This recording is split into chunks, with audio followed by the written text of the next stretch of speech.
दोस्तों, आज की कहानी है भाभी जी आप किस जमाने में रहती हो।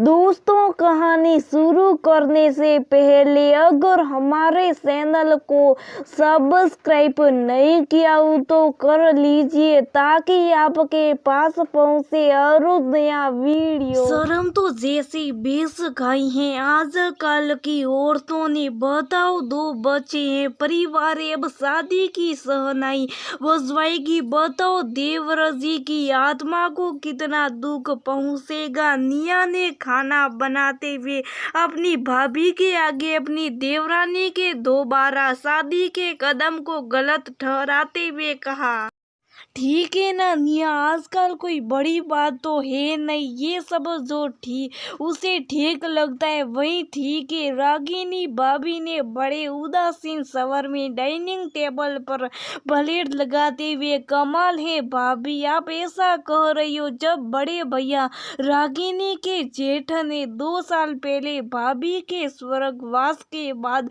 शादी की थी तब तो आप बिल्कुल भी सहमत थी। निया ने बड़ी आशा से रागिनी की तरफ देखते हुए कहा, तो मेरे सहमत ना होने से क्या फर्क पड़ा, शादी तो तभी हुई ना। तुमने भी तो मेरी असहमति पर मुझसे बात करना छोड़ दिया था। तब कुछ जेठानी जी की आत्मा दुखी नहीं हुई होगी। अब जब सुप्रिया निया की देवरानी की हो रही है तो तुम्हें तो उसका साथ देना चाहिए। आखिर परिस्थिति तो वही है ना जो तब थी। रागिनी ने निया की बात का प्रत्युत्तर दिया, एक औरत और आदमी में कोई फर्क होता है कि नहीं।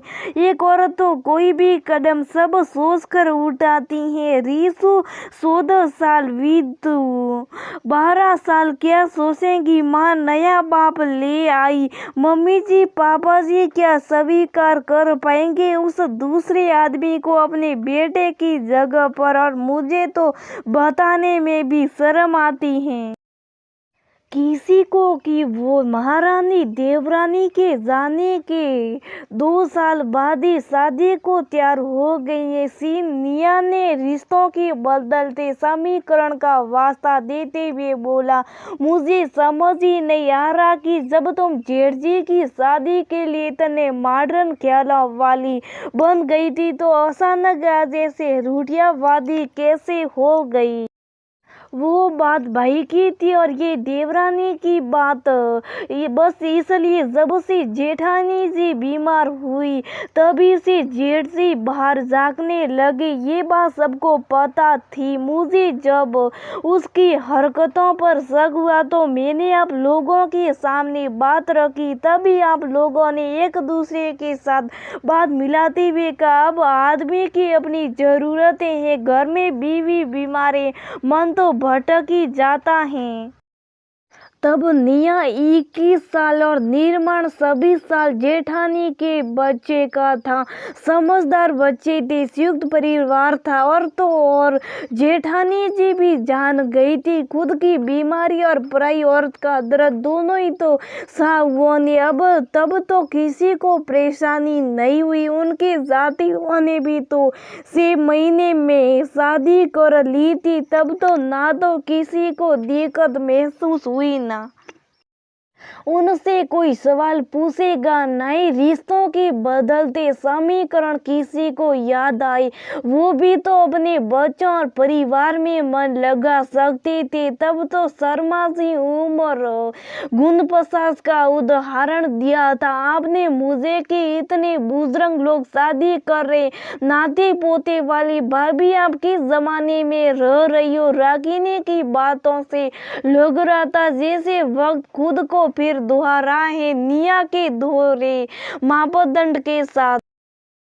निया रागिनी की बातें सुनकर खुद को टटोली रही थी कि रागिनी बोल पड़ी, देखो मियाँ तुम गलत मत समझाना, वे की गदौड़ पर मैं आज भी दूसरी शादी या भरे पूरे परिवार को छोड़कर फिर से शादी की नई धारणा से सहमत आज भी नहीं हूँ। मुझे समझ नहीं आता कि ऐसी कौन सी जरूरतें, चाहे जेठ जी हो या तुम्हारी देवरानी, आर्थिक पारिवारिक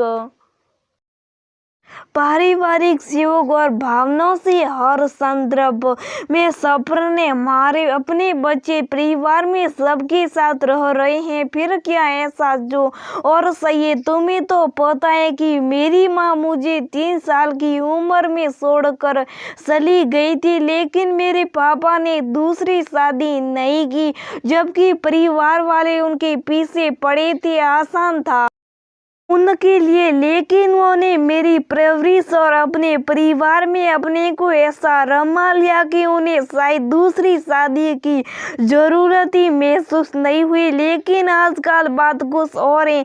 बदलते परिवेश में कहीं चीजें बदल गई हैं, लेकिन हम आदमी के लिए सहमत और उसी कार्य के लिए औरत से असहमत होकर दोहरे मापदंड नहीं अपना सकते।